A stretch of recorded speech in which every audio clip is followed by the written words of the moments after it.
Hello, hello, hello, and welcome to Gogotalx from GOGOTIX. Today we are going to be talking with Kato Hammond, the creator of TMOTTGOGO and resident GOGO historian. Hopefully he'll be on here soon.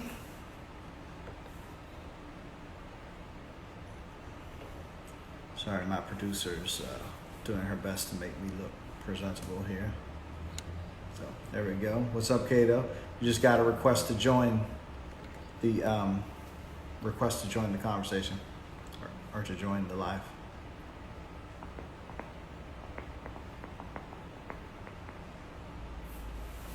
Kato, you got to press the button that says request to join. What's that? I just sent you the request. There he is. Hey. How you doing there, sir? Hey, what's happening, sir? Good How's to it see going you, out man. there? How's it going out there? It's good, man. I mean, we're on lockdown just like you guys, but at least we can look out the window with sunshine and palm trees, so I'm not complaining, you know? I heard y'all had a quake. How y'all doing out there? Y'all heard a quake? Yeah, we didn't even feel it. Like, we read about it this morning, but we didn't feel it. Three point something is not, like the one we had, what was it, like a year and a half ago, 2 years ago, was like a 5 something, and you can feel that. Right. Okay. Last year, yeah. Three something just feels like a big truck driving past or something. It's not that big of a deal. Oh, okay. But we had a couple of them that, you could tell since we've been out here. But we're good. Right. We're good. Good. Thanks for coming on, man. I appreciate it. Yeah, thanks for the invite. No doubt. Of course. I don't think I've ever done interview with anybody within one of my peers within GoGo, so that's real funny. Or just had well, you're not usually on the other end of the camera, right? You're usually the one interviewing us. Yeah. Maybe that's so too. Yeah. Well, cool, man. Well, why don't you give us your 2-minute history, 1 to 2 minute history in the music industry, go or otherwise. Okay. Let's see. Wow. History. I mean, I've been messing with this go-go thing for as long as I can remember. So, that was like in the 1700s, right? I was gonna it throw feel it like back. it sometimes. Now I feel like it sometimes. But I will say since the age of 14. So okay. Since I'm 54 now, that's 40 years. Yeah. And so I mean, started out as everybody else, really as a fan, a musician. I kind of came up around the beginning era of it, when it was fresh and new.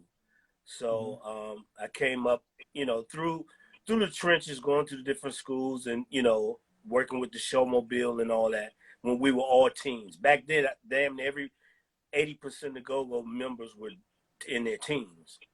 And well, so expand a little bit on the Gogomobile, because I don't think some of the people that are watching this know what that is. Okay, the showmobile was actually I know people have heard of Marion Barry's summer youth employment.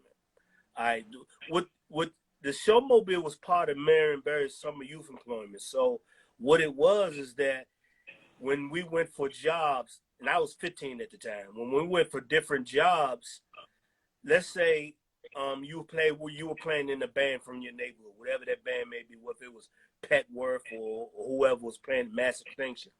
And so you went to get a summer job, but your job fell under the Department of Recreation in D.C. So when it fell under the Department of Recreation, the Showmobile was a program that set up those makeshift them stages that made out of the back of the trucks, and they would set up all across the city through the entire summer. So you would be scheduled, if you were playing in a band, your band was scheduled to play on one of these, there was a schedule. And you might say, okay, today, Red Essence and Petworth and such at River Terrace, Peacemakers, Mass Extinction is at probably Rock Creek Park, Oxen Run Park, and all. So it was everything that was going on at the same time. But what was happening was this was kind of feeding into go-go because here we got these bands and everybody was like in high school and they were getting paid to do what they were doing. So that kind of started things up. Nobody was playing in clubs at the time. You know what I'm saying? They were all, you know, just playing at regular spots. And then, so that's what the showmobile was. So that fed a whole lot of folks like, man, we can get paid doing this for real. And then some of the bands so they had the shows with the showmobile during the day and the clubs at night. Anyway, making this long story short, fast forward and then, you know, so I'm playing with different bands and stuff like that. And when did you actually start playing guitar? I started playing guitar around the age of 11 or 12 years old.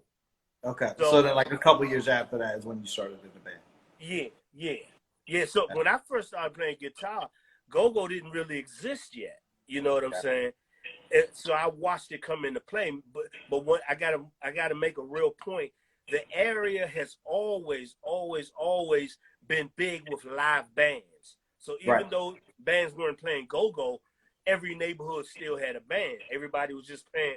Back then they called it top 40. You know what I'm saying? Right now we say covers. So so I started playing guitar around the age of 12. And then during high school I played with a band. We formed a high school called Pure Elegance. And this ain't the same Pure Elegance, you know, like it's the original. This started out there in Maryland area, Seaplat and Landover area. And so through that, I played with them. I went to the Army, played in a band in the Army, formed a go-go band while I was in Germany. You know what I'm saying? And we was in competitions and stuff. Then I came back home, went back to Pure Elegance. By that time, around the around 88, around the late year 88, I started playing with Lil Benny and the Masters. Benny called and I started playing with them. So I was playing with Benny and the Masters for a good 5 years, I guess, till about around 92. And then we kind of merged from Lil Benny and the Masters. We merged to Proper Utensils in 93. And I was playing with that until, you know, family stuff started coming in. You know, you're getting older now, your life changed. So around 94, around the end of 94 is when I stopped playing in bands. But right around that, couple of years after that, the internet came about, and that's when I began creating TMOTTGOGO in 96. And been doing that ever since then, and everything in between. So that's kind of my quick history on that. Okay. But TMOT started as a physical magazine, right? And no, it started as a website. It started TMOT started because I wanted to learn how to build a website. Okay. And so when I wanted to learn how to build a website, I had to think, okay, what would the subject of that site be? Well, the only thing I knew about was go-go. So that became, but when it blew like that, so it started as a website, and then the magazine started maybe 2 years later in 98. Okay. You know. Well, chalk that up to my bad memory because I did actually watch your. I'm gonna give you a little plug too. I did actually watch the documentary on Amazon. Oh, so that's great. So, and I know you went through all of that, and I just misremembered which one came first. But everybody watching, make sure you check it out. What's the name of it again? The documentary is called TMOTTGOGO Inside the Pocket. It's on Amazon. Okay. It's on Amazon Prime. Actually, I'm going to feature it. A little plug here. I'm gonna feature the documentary tomorrow around 3 o'clock on Facebook. You know, for folks just to check it out who don't have Amazon Prime, so they can watch it tomorrow around 3. Yeah. Okay. That's dope. That's awesome. Yeah. Well, so you know this whole this whole series that I started, which wasn't really. I think it was sort of similar to your situation. I didn't really have like this grand agenda or anything. I just was like, okay, well, we're stuck in the house. Let me try to figure out a reason to put on a clean T-shirt every day. And so, and then I had Cal on, and then it just kind of snowballed from there. And now it's like booked out through the middle of May already. So I'm pretty excited about that. But the purpose of it, as you know, from me being on your board from whatever, 2002 or 2003, whenever I joined the TMOT Forum Board, has always been to try to push, go-go, the culture of go-go forward. No, and in my opinion, not just, you know, what my vision is not just forward, but also out. Like I want it to be bigger than just, you know, just the DC area. right. And I think, you know, I'm hoping we can have an interesting conversation because, you know, you are known as the go-go historian. And obviously you have a lot more context than I do, or than most, you know, a lot of people that are watching. Hey, Tracy. You Hey, know, that a Trey, lot of people that are watching. So just to start off, just to piggyback off of what you were saying, it's sort of interesting to me, the showmobile thing. Well, one of my first go-go's, you know, started in a band in Annapolis, and I don't think it was the showmobile. I'm pretty sure it wasn't, but one of my first shows was playing. It was like 1992, I think. So I think the program was probably over by then, but was playing on the back of a truck. So I did at least have some of that experience. right. But What? it's interesting. What's that? No, I was just gonna say the showmobile was strictly DC under the Yeah, so Summer this Youth wasn't. Employment in DC. Yeah. So. Yeah, this was actually in Fort Meade that we did this show, so it wouldn't have been a showmobile. But I guess they just took the idea, and I'm pretty sure we didn't get paid either, so that probably wasn't it. But that's interesting to me that a lot. If the early experience of musicians in go-go was, I'm going to get paid to play, you know, through this program, then how does that affect the understanding of how live music and the greater music industry works in other genres? Because that's not a common thing. That's not normally, like if you're in a rock band or a funk band or something, you don't generally just jump out of the box getting paid, you know? Well, that's true. Now keep in mind, keep in mind that getting paid didn't mean after you perform you got paid. In other words, it just with any job, I think, you know, with any job, especially a teen summer youth employment, you got paid every 2 weeks with the check. It's just so happened your job wasn't working in maintenance or working in somebody's office. It was performing. You just got lucky. I mean, I guess I call it luck or whatever. This is one of the reasons that people never understood why the city loved Marion Barry, because of programs. It was because of programs like that. But you know, the whole thing what you say about, you know, the way, that's what I'm saying. The city fed us to the point where we were getting paid as teenagers doing that. You got to keep in mind, when Rancid made their very first record, Body Moves, the majority of the band was still in high school. Right. You see what I'm saying? So, yeah, that's one of the biggest unique things that's always been with go-go and the rest of the music industry, you know? Yeah. Well, so do you think that two things can coexist at the same time? That go-go can continue to be the local success that it is, and, you know, and I'm sure, you know, maybe not everybody knowing or watching knows that the way go-go works and the go-go business works is an anomaly in the rest of the industry and the rest of the world. There aren't any other places where bands can play 3-4 times a week and draw that amount of people, you know, on a consistent basis. But do you think that those two things can coexist, where go-go bands can still be playing every Thursday, Friday, Saturday night for people in DC, but also you can have a band or an artist or, you know, some variation of that headlining festivals across the world? Of course you can. The point is, who is willing to take the risk to do that? Mm-hmm.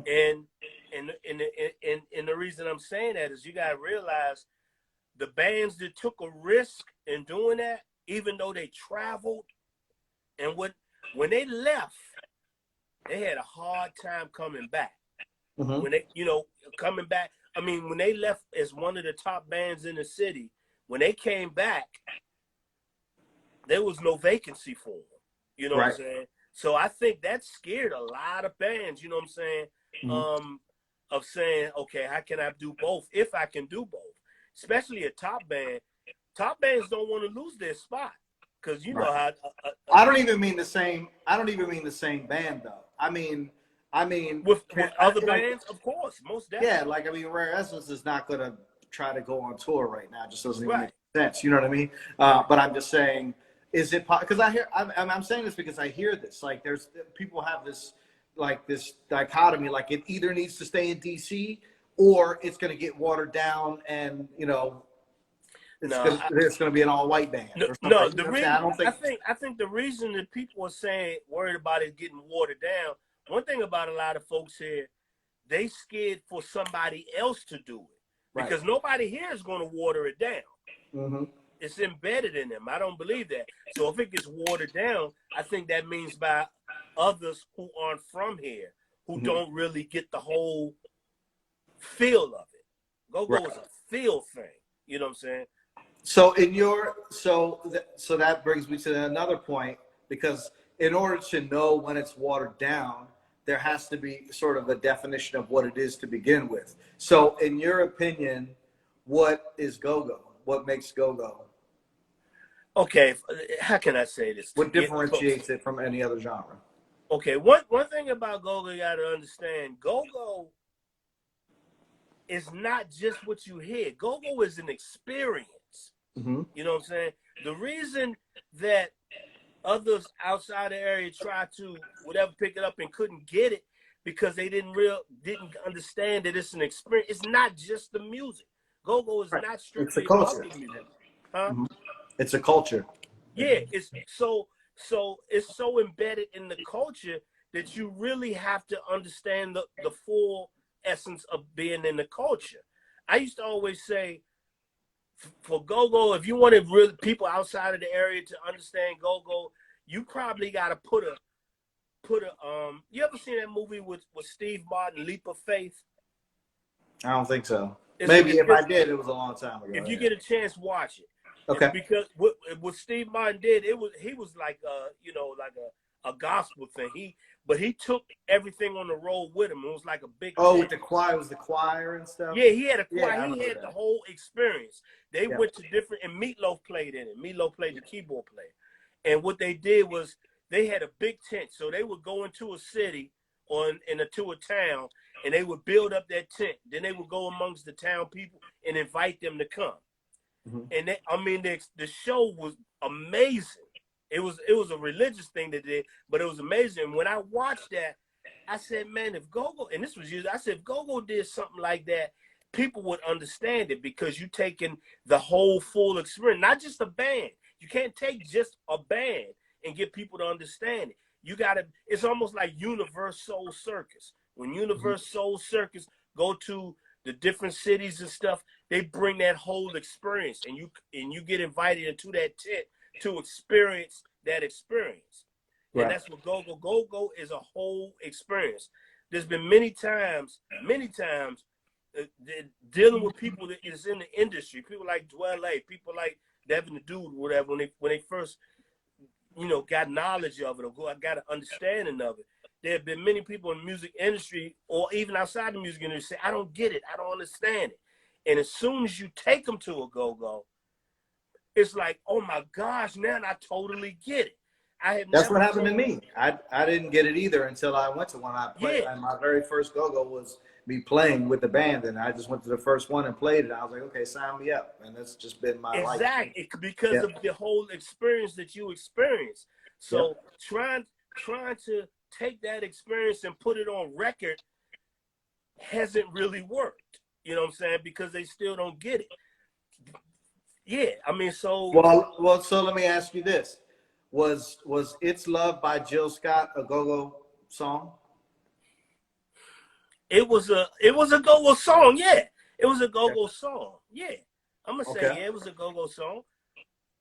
So, what about "One Thing" by Anne Marie or "Crazy in Love" by Beyonce? It could be considered a go-go song. Okay. But if they decided to say that it's not a go-go song, they wouldn't be wrong either. We always see a lot of times us in go-go, when we hear percussion, we automatically say that's a go-go joint. You know what I'm saying? Mm-hmm. Because we hear percussion in it, real strong, a real strong drive. So, and that's because that's what go-go, the gist of what go-go is. But that's why a lot of songs in the 70s, this is why even the older groups like who from the city, like the Young Senators, are claiming that they really created it because they were playing heavy percussion. You know what I'm saying? So okay. So with that in mind, if the way you phrase that answer to me sounds like you don't think that the Young Senators started it, that it was Chuck Brown, which is always the argument. So if the Young Senators didn't start it, but they were playing the heavy percussion, and Chuck Brown did start it, and he was obviously playing heavy percussion as well, then what's the differentiation? Just that he started it was first? The pattern. It was the pattern, and it was the pattern and the technique and the what's the word I'm looking for? Because keep them, like I said, just imagine all the bands in the 70s. If you listen to Earth, Wind and Fire, their early stuff, when they had the songs like Mighty Mighty out and stuff like that, bands like Kool and the Gang, bands like War, they have percussion too. Yeah, Mass Production, Brass Construction. Everybody was heavy percussion. So if you listen to the Young Senators, like that song "The Jungle," you're gonna say, "Oh, they sound like everybody else." Chuck's thing was he took a special, unique beat. You know, he started from that, which is that, and we always say that Mr. Magic beat, which is real ironic because if you take that Mr. Magic beat, right, and speed it up, do you know what you got? If I took boom, got boom, boom, got boom, boom, got boom, and if I speed it up, if I go boom, got boom, boom, got boom, boom, got boom, boom, got boom, boom, I got gospel. You know what I'm saying? You got that beat coming from the gospel church. So the whole essence of go-go wasn't just playing the beat. Chuck took that beat and put it in between the songs. That was what triggered other bands. And back then, you could ask people there, it wasn't even called go-go. They called it Chuck's Groove. And bands Chuck's Groove? It was called Chuck's Groove. If a band started playing that way, they said, you playing Chuck's Groove. Or you playing Chuck's beat. Because that's what Chuck was known to do. You see what I'm saying? Chuck was known to play that stuff in between songs. Before then, bands would play a song like Bricks Ain't Gonna Hurt Nobody. When we finish the song, all right, thank you. And then we go to the next song. Chuck bridged that gap with them beats. So because of that, you was playing Chuck's Groove. And bands, like you asked Andre Johnson and them, they asked Chuck, can we play your groove? Chuck was like, yeah. Chuck didn't know what they were going to do with it, I don't think. And it became what it became. Yeah. Well, so, like, expanding on that thought process. So, if what makes it go-go is the pattern of the percussion that he was playing. And Jill Scott's song, you know, It's Love or A Maria, those songs are go-go because of the pattern of the percussion. Then is the next logical step that you could make a go-go song or you could have a go-go artist, but without a band? Yeah, you can make a go-go song without a band. You can't perform Well, can you have a go-go live. artist without a band, though? Yeah, you can be a go-go artist without a band. You can't perform live without a band. Gogo Lorenzo was an artist who hired musicians when it was time to perform. You know what I'm saying? You got to realize a lot of these songs, whether it's Lock It or whatever, there wasn't the whole band in the studio. It was a couple of the musicians in the band. Sometimes it wasn't even the musicians. They brought somebody else in. Hired guns, which is not uncommon in the great music industry either. Like a lot of the bands that are bands, they hired guns to come in and play the records, you know. Right. So with today's technology, no, you don't need a band to record, but if you want to perform it and call it go-go, then you need a band. Well, let me ask you a question. What if you had Wes Watkins on a electronic drum set, and you had BJ on a pad, and you had a vocalist? Can they do it? And you had a keyboard player? You got craft work. Now you got craft work. Yeah. Okay. You got a bunch of guys standing up with electronic. You ever seen a pic? Go Google Kraftwerk, the band that made I know Friends exactly who Express. Kraftwerk is. I know all Yeah. about Kraftwerk. Yeah. And they all stood on stage with these electronic boxes in front of them. Keep in mind what I said. Go-go is an experience. What is the very first thing when people try to create some kind of logo or symbol to mention go-go, what instrument do they use? The conga. Period. Yep. You see what I'm saying? If you wanted to, if you see the conga, we know that's go-go. So that visual is still part of that go-go experience because once again, it's an experience. Yeah, you could. To me, this is my opinion. To me, yeah, you can do all that electronically, but on stage, there's nothing like back when I come up, people used to love a Jungle Boogie. They used to say his hands look like snakes. I don't know if anybody know that, but because he played like that. The whole art was watching these guys play, watching the whole experience of it. So when you're taking that away, yeah, you are taking away from go-go the live experience of it, in my opinion.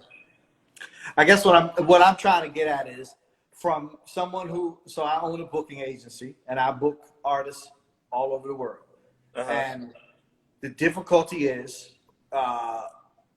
when you are talking about a band of 10 to 15 people with a crew, it becomes prohibitively expensive to get all of those people around. And somehow, somewhere down the line, somebody in Go-Go told other people in Go-Go that the second you leave outside of DC, you're supposed to get paid more money to perform than you do when you're in town, which is exactly the opposite of how touring really works until you really can build up a craft. You have to in the same way if you start a band in DC, your first couple of shows, you're going to be playing to nobody. When I had Mambo Sauce, we played to nobody until, we got to the point where we could, where we drew a little crowd and created some buzz. So you can't go to Ohio and expect that you're just going to get paid all this big grip of money and nobody knows who you are and nobody's coming to see you. So you have to go build up every other market in the same way that you build up, DC when you first started there. So the reason I'm asking about at what point does it not become go-go anymore is how small can you make a unit? You remember we had many conversations that, Mambo Sauce was the smallest, at least that I was aware of, smallest go-go band ever at that time, which was 7 people. And that's still a big ass band compared to the rest of, every other genre in the world. That's huge. And most go-go bands are twice that size. So I guess what I'm saying is in the interest of trying to expand go-go outside of the DC area, having a large band is probably the greatest challenge. I mean, let me rephrase that. The greatest challenge is not having enough records that resonate and records or content that resonate with people outside of what's already the established go-go community to actually even create enough buzz for bands to even go anywhere outside of DC. But even if you do get a little bit of buzz, the fact that it's so expensive to, travel with all of those people, and you're basically introducing something new to all of these other markets that financially it just doesn't work. You know what I mean? So that's why I'm asking you, as the historian and the arbiter, in my opinion, of what go-go is and what go-go isn't, is if you were to have, so say BJ doesn't do the pad. Say you have a drummer, a conga player, a keyboard player, and a vocalist. Is that go-go? Put it this way. If Black Alley wanted to call himself a go-go band, they could. Right. And that's why people keep. But there's 7 people also. There's 7 people. Well, there's really 3 of them, but when they hire the rest of the band, there's 7 people on the stage as well. All right. Well, so you saying can you do it with like 4 people, like a barbershop quartet? Well, yeah, I guess. I'm just saying, can you do it? Like, what are the minimum? What's the if as long as you have a conga player that knows how to play go-go percussion, is that go-go? Yeah. Okay. Yeah. Okay. That's an essential instrument in the go-go band. Period. Yep. You know what I'm saying? Congo and percussion. Let me just say Right. percussion. I don't want to rule out the roller toms or timbales. Well, that's where I was going next. So Right. is bounce beat go-go? They want to call themselves go-go. Yes. To me, they're a branch of go-go. You see what I'm saying? So they can separate themselves from it, but they don't want to separate themselves from it. Right. So since they don't want to separate, yes, they are go-go. They're a form of it. Every part of go-go ain't for everybody. Grown and sexy ain't for everybody. Old school ain't for everybody. So they're part of the branch of that go-go tree, without a doubt, of course. All right, good deal. All right, so now next time I see somebody in the go-go report or whatever saying that bounce beat isn't go-go, I'm gonna be like, listen, you don't know more than Kato, and Kato says it is, so shut up. I don't do that. I'm bringing you right, and I'm gonna tag you in it too. So well, when folks say that, once again, a lot of time, see, you know what I think when it comes to bounce and all that. Even me, a lot of time our older ears didn't grow up with all that. For bounce, even me, I don't know if I can. I ain't gonna say I don't know. I can't take bounce the whole night. See, we in my era, we came from when a band played a beat. It was whatever beat it was for that song. You know what I'm saying? So if a bounce happened to be a particular beat of a particular set that they played that night, that's fine. But to our ears, when it's going on the whole entire night, it's like, golly, I can't do that. I think that's what it is. But I think that's how people that don't like go-go feel about just regular go-go. They're just like, well, you're just playing the same song for 3 hours, like because if you're not used to it and your ear isn't trained to it, it just sounds like the same thing, and you don't hear the subtle differentiation. I mean, I'm with you. Like I don't listen to bounce beat like on a regular basis, but I love it, and I feel like if there's a chance for go-go to expand on a broader platform, or a broader geographic area, it's going to come from bounce. It's not going to come from crank. Well, or I may disagree with it's going to come from straight old school. What's that? Oh, okay. I was going to say but you fixed it. I was going to say I may disagree with that, but you fixed it. Because here's the whole point. At the end of the day, it's all about what you can get them kids to like. And right now, I don't see anybody getting them kids to like any of it. Right. You know what I'm saying? So that's where it all lay. Right now, the youngest person in a go-go band is how old? I couldn't tell you. I don't know. I'm still investigating. I'm not really in the younger scene right now, and I'm trying to make some inroads into it and learn more about it. Put it this way, but I would say in their mid to late 20s at the right. At To mid to late 20s, right? Yep. We come from an era in that 90s era too, bands era. We come from an era that by the time you in your late 20s, you done already been playing for a good you were washed up, yeah. Mm-hmm. Yeah. You know what I'm saying? And now people probably the ones in it. In other words, that gap right there. My biggest thing is how can we get them teenagers, my grandkids or whatever, to get into it? They are into music. But I don't think they're into instruments. See, when we came up, we were into instruments. We had our particular favorite instrument. Yours apparently was guitar. Mine was guitar. So we were into wanting to learn how to play instrument. And go-go was the platform that we kind of, I guess, drifted to. But it was with our instrument. When Lil Benny wanted to be a trumpet player. Right. You know what I'm saying? And then, boom, go-go came and he became a trumpet player in the go-go band. So I think grabbing the youth's attention, if it's possible, because as a whole, music industry as a whole, where are the bands anymore? You know what I'm saying? I mean, bands, like that's forming at that young age. Now, you have your unique ones. I see them online. I see a young, talented put a video stuff up, and I'm like, oh, this is what I'm talking about.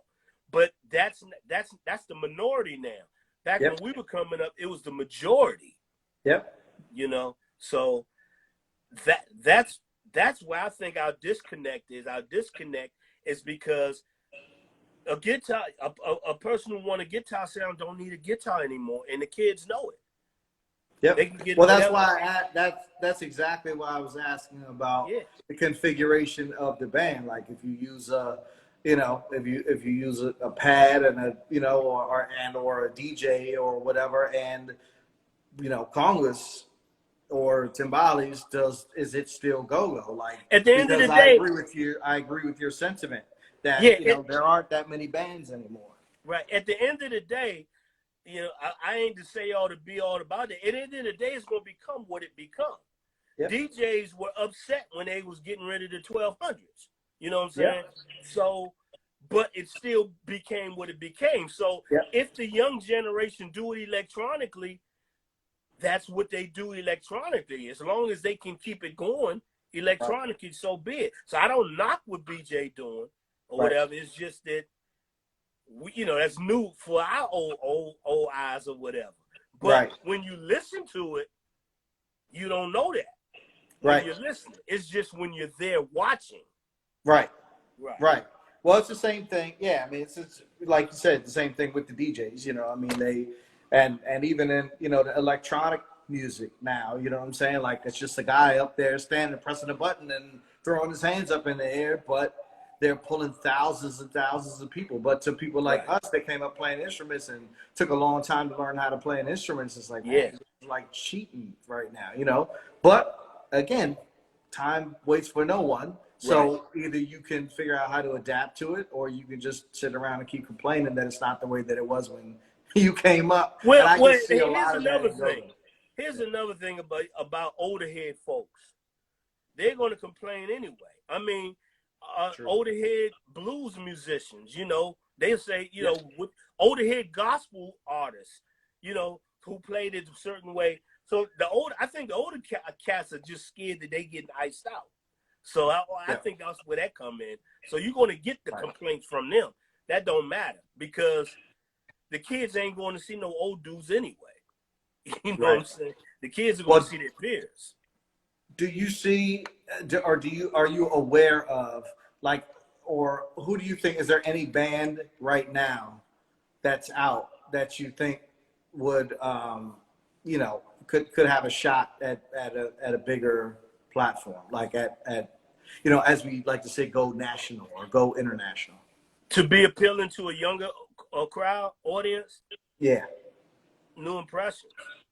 Okay. And I'm going to tell you, the reason I say New Impressions, because musically, I just hear creativity in this stuff. Musically. You know, and I'm not even talking about covering stuff and changing it. You know, I'm talking about they're applying to me what I'm hearing. And I remember most of them cats from the YBI days. But they're applying general music definition to that, and that's what to me will win them over. You know, so there may be others, but like I said, I don't go see. I rarely go out to see too many bands, period, anymore. You know what I'm saying? Going out physically, I've been going out since the age of 14. You know what I'm saying? Anybody my age that's going out there, they're working. Over there, my kids are like in their 30s. So if I go to a go-go, I'm partying with my kids' friends. Period, you know? Unless I'm working. If you see Funk or Sugar Bell, anybody older head out there, they're working. Right. You know what I'm saying? Well, even me. Quick point, real quick. And if anybody has any questions, please don't put them in the comments because the comments usually go too fast.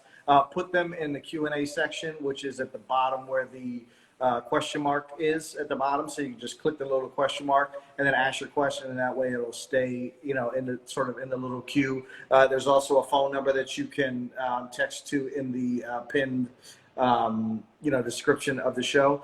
So you can either text your questions to that number, or you can put them in the Q&A section. You can put them in the comments too, but we probably won't see them. Okay, let's see. So what do you, so New Impressions. So let's just take them as an example, because they come up a lot and I hear them and I like them too. What do you think are the things that they need to do to expand outside of DC, musically and otherwise? With them, build a team, a marketing and promotion team. To do what though? Like what needs to be marketed and promoted more than Their or image, differently than their brand and their sound. They got stuff out. They got stuff out already. It's almost the same as, okay, you don't have a record company to do it for you, so you got to have some kind of team to walk that stuff to the people. I honestly strongly believe if they had a team that really walked it out, and that takes a lot, and it takes money or whatever, but if they had a team to do that, to get it out there, to let them be seen, because everybody's flooding the internet with their stuff. You know what I'm saying? So it's almost hard to be seen in a saturated platform. Mm-hmm. But somehow, some way, and when you put in that team who's strategically doing it, getting it to folks like you, that's the object. To get that stuff to folks like you who do what you do. What's it called? A lead agency? Alive. Yeah, Alive. Okay. Yeah. Alive. I always say a leave. Okay. Yeah, no, it's Alive. Just two L's. Okay. Two L's in Alive. Getting it across people like your desk, Mm-hmm. and it takes a team to do that. A Mm-hmm. strong, energetic team, Mm-hmm. and I think once they do that, then you'd be surprised what can pick up for them. Just like when we talk about, what's that group? Even though that they only had a few members, that Black Boots play with, Soldier. You Mm-hmm. see what I'm saying? Just to be able to get out there on the road like that and be known like that. You know what I'm saying? Go-go bands here are used to locally Grateful Dead type of followings. You know what I'm saying? So that's my opinion. I think that's it. Musically, I think they doing. I can't honestly say, because like I said, I'm not into the bounce sound, but they can give you more than bounce. But I think if they can be seen by the right person, it's boom, boom. Either that or somebody gonna take from them. Right. Right. So. Well, I've heard a couple of their songs, and I really like them, and I think they're better than the average go-go stuff. Mm-hmm. And so, just to be clear, I came up in the '90s. I love the way go-go is and has been, mm-hmm. like irrespective of any of my desires for it to go further. Like, mm-hmm. there's nothing more than I like than I'd like to hear than the PA tape. Right. However, I also understand that to move beyond where we already are, there mm-hmm. has to be another level of, I don't know the word I would be looking for. I want to say professionalism, but I think we have a lot of conversations about professionalism, and there's and that is a huge part of it, and it's actually the part that I probably beat into people's heads, most of my time in go-go. But really, you can be as professional as you want. What it really comes down to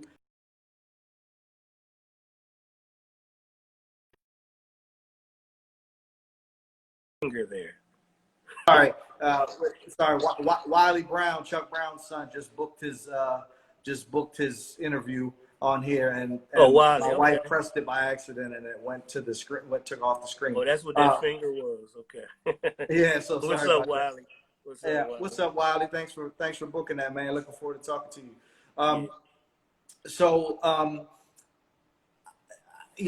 It's not even just about being professional. It's right. about doing something that's cool. And go-go, and this is what I was talking to Killer Cal about the other day. It's like go-go isn't cool anymore.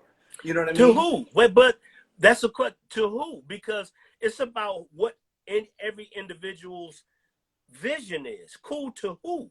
To right. some people, it's very cool. I'm saying cool in the way that to people outside of DC, because we understand it and we love it. You know what I'm saying? The way that it is. So we're way more forgiving of things that if it was a rapper doing it or if it was an R&B singer doing it, we wouldn't be cool with it. Like if they were singing, if we got a new R&B record and the singer was off key, we're not going to accept that. but we accept that maybe, all the time in maybe, go-go. maybe, You know what I maybe. mean? Right. Yeah. I hear you. You know what I'm saying? So Yeah. that's sort of where I'm at with it, is that it in order to appeal more to the youth culture, you know, which is where music traditionally, you know, builds its, builds. I mean, there's not a whole lot of old people, myself excluded, and probably yourself excluded, that listen to a lot of new music. You know what I mean? Most people that Right. are, you know, 40 and over are listening to stuff that they were same stuff they were listening to when they were 20. You know Right. what I mean? So. You know, if you're introducing new music, and even if you look at, you know, the music that, like, even if you look at the artists that we list, like Journey is still on tour, the Rolling Right. Stones are still on tour. Nobody But who are cares their about their audience? new music. What's that? But who are their audience?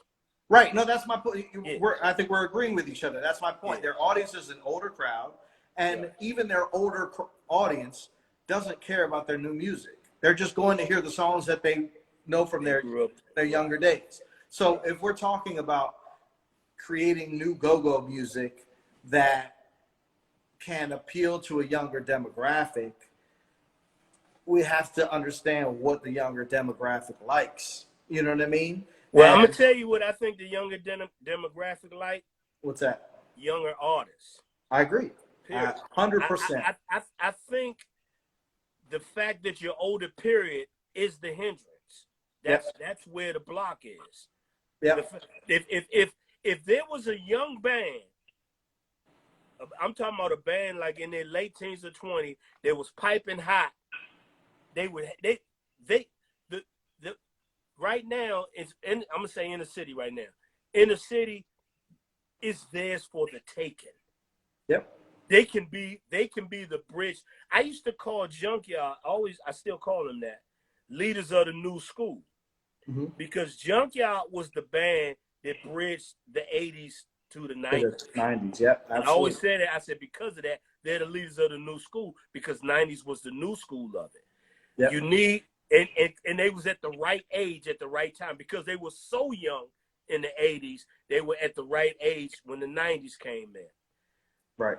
It has to be a group of young individuals to do it, because our first fans in go-go were our friends. Yep. Our peers, our schoolmates, our school, you know, people we went to school and we worked with. They were the ones who came and they spreaded the word to the peers that they knew. You see what I'm saying? So it's not going to be, it's really funny to me. I remember coming up, the Chateau, right? You know about the Chateau? Yep, yep, absolutely. Ben Road, yep. Mm-hmm. Right. That was known as the old heads for us. Yeah. And now we the old heads is performing in there. So we became them, you know, and didn't even realize it was happening, but we grew into that. Right. And if a younger band would have started playing or whatever, they would grow into what we are now. But that's what it's going to take, a young band. Now, can you get a young band to do it? That's a hard thing, because all the other peers are doing something else. Right. So I mean, when we worked with Fatal Attraction, me, Preston, and Mark, and we worked hands-on with them. Mm-hmm. And one of the things about Fatal Attraction, they were young. They were still just coming out of high school. Yep. And so they were still seeing things their peer, and they would strongly have to point to us. We have to do what our peers do. And I was like, yeah, but do it and give it this kind of definition. So we were able to give them the old school techniques, like stage performance. You know, they had a little thing called Twilight Zone. It was wild. And I'm like, okay, let's make this visual. So we're going to do this. Is what we're going to do. It's a part where y'all sing slow down and all that. Everybody go real slow. I'm from a theatrical background. I remember. And one thing about when you giving a visual show is that's what people remember. When they leave the show, they remember the visuals. So it's all right, when y'all sing the slow down part, I want everybody, and they thought I was stupid. They were laughing at me. And I said, everybody just slow down like this and just move like that. And I said, we're going to get a strobe light and watch how that shit look. And they laughed at it, but when they did it, the first time they did it, and they saw the reaction to it, it blew them away. It was like, oh my goodness. So they listened to us trying to apply old school rules to to their new school style of playing. Right. And but we butt heads because of that.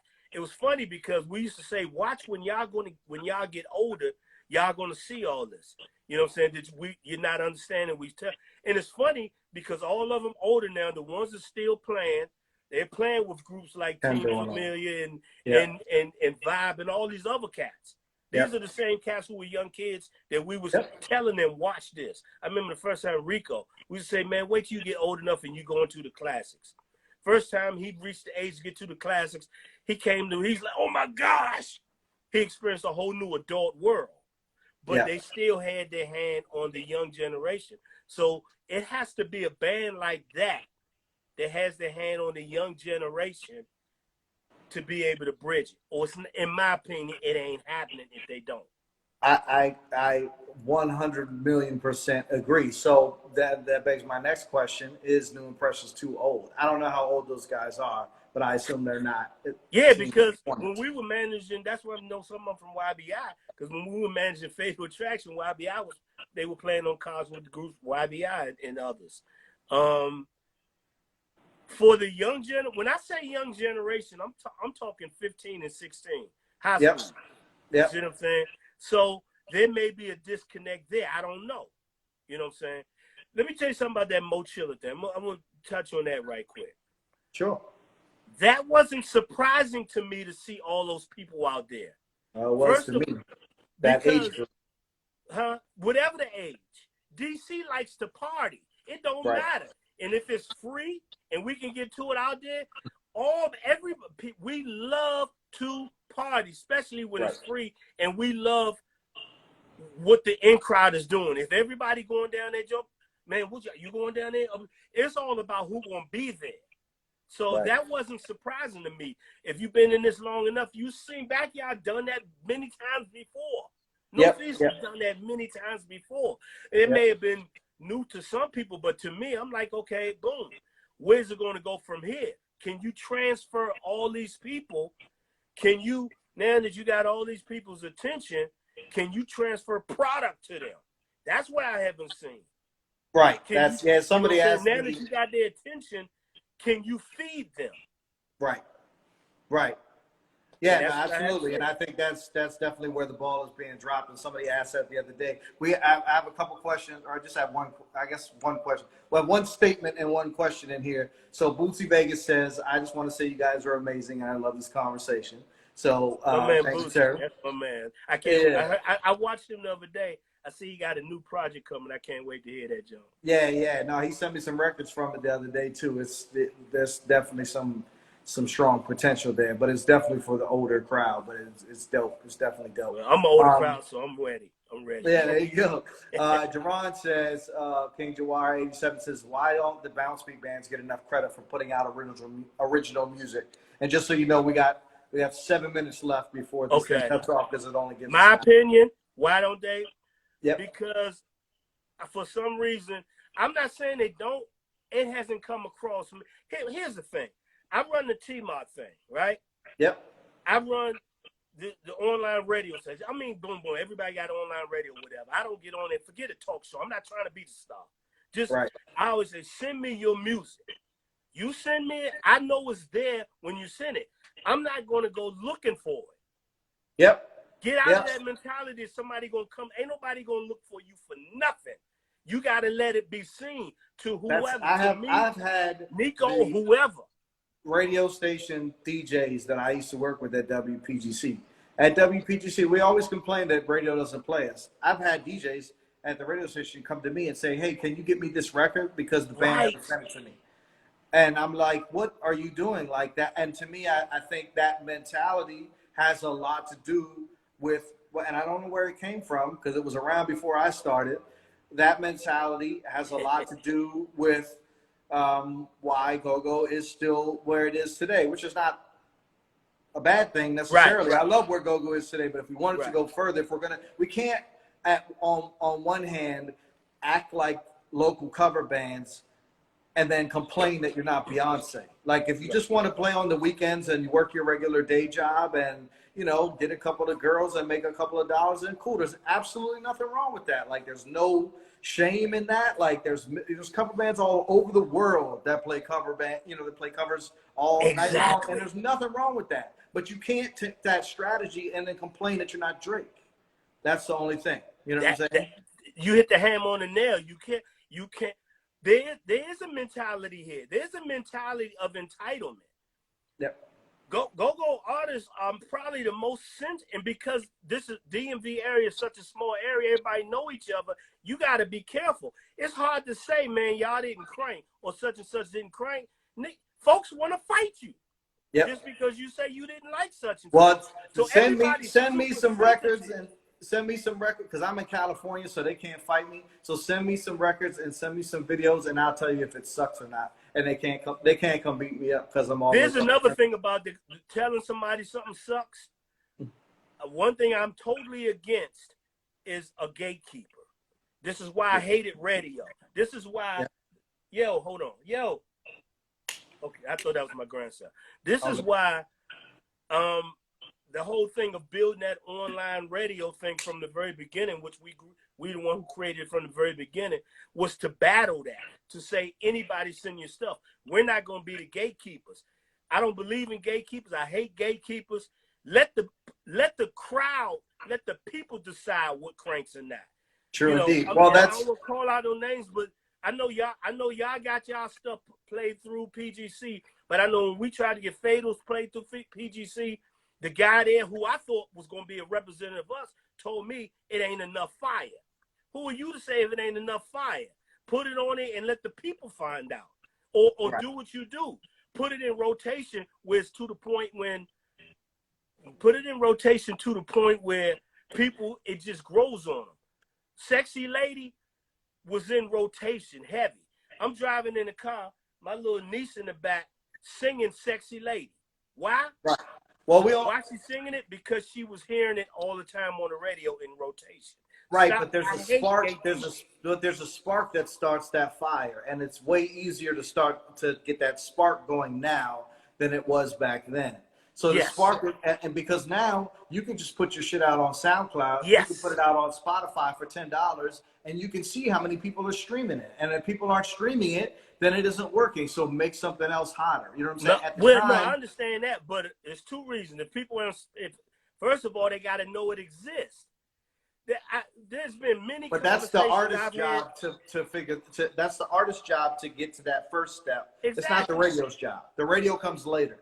Exactly. But see, that's what I'm saying. 2 minutes left, Kato. 2 minutes left. Okay. No, that's what I'm saying. Right quick. There's been many times I've been in discussions on some of these crazy Facebook group pages, and people were saying, well, Go-Go don't have original. I'm like, Go-Go bands have tons. I have that ton where they say, I haven't never heard it before. I tried my best. I keep it in rotation on my radio waves. I don't know why you never heard it. And once again, they're not going to look for it. So, yeah, it's up to the artist to put it in people's face. Well, once again, the internet is saturated. I'm sorry, let me just say, because I want to give you a little credit before we cut off.